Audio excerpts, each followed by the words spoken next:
Good morning, and welcome to Redeemer Lutheran Church. I'm Pastor Gary Lodeholt.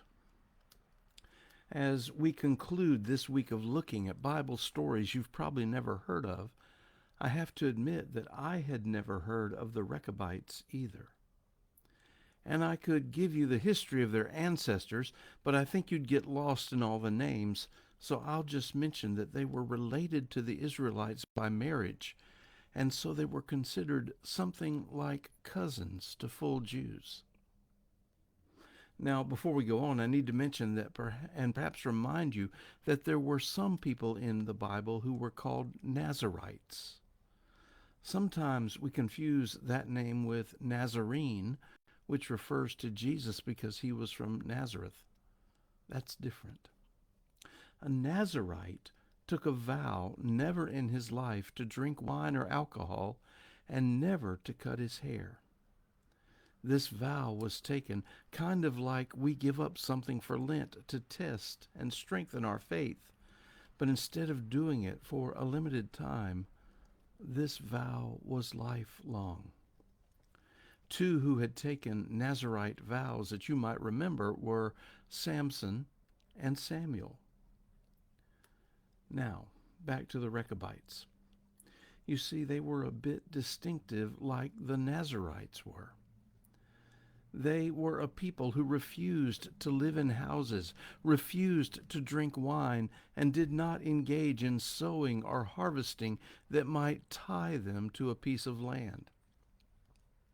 In our society today, we might think of the Rechabites as something like the Amish who forego technology.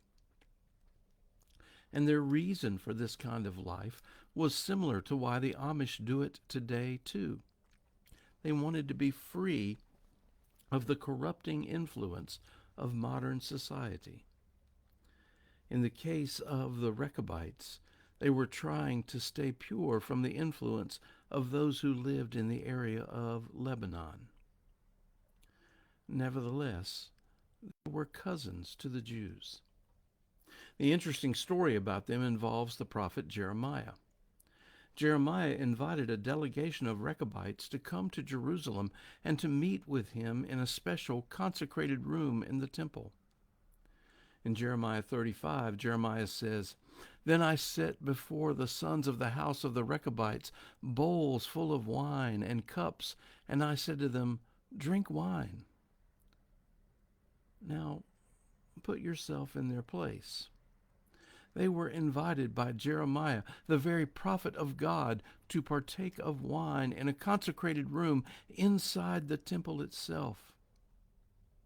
If ever there were a time to consider relinquishing their vows, this would certainly be it. And probably quite often most of us find ourselves in situations when we can rationalize acting in ways that aren't in line with who we say we are as Christians. It will be okay in this situation, we convince ourselves. Interestingly, that's not what the Rechabites thought. Even though it was Jeremiah inviting them to break their vows in a sacred space, they held firm to who they were and to their faith. As a result, Jeremiah told them that this had been a test of their faith, and that because they had held firm, there would always be a living descendant of the Rechabites.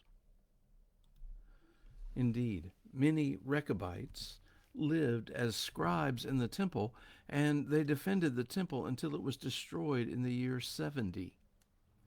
There's the tradition of a Rechabite priest protesting the martyrdom of James, Jesus' brother. And in the 12th century, one scholar comments on a group of Rechabites, 100,000 strong, living in Mesopotamia and continuing a school of Talmud scholarship. Perhaps in those times when you feel tempted to rationalize away your faith and commitment to God's way, you can remember the Rechabites who refused to do just that. May we walk in God's way, ever and always. Thanks for watching, and remember to let this day belong to God.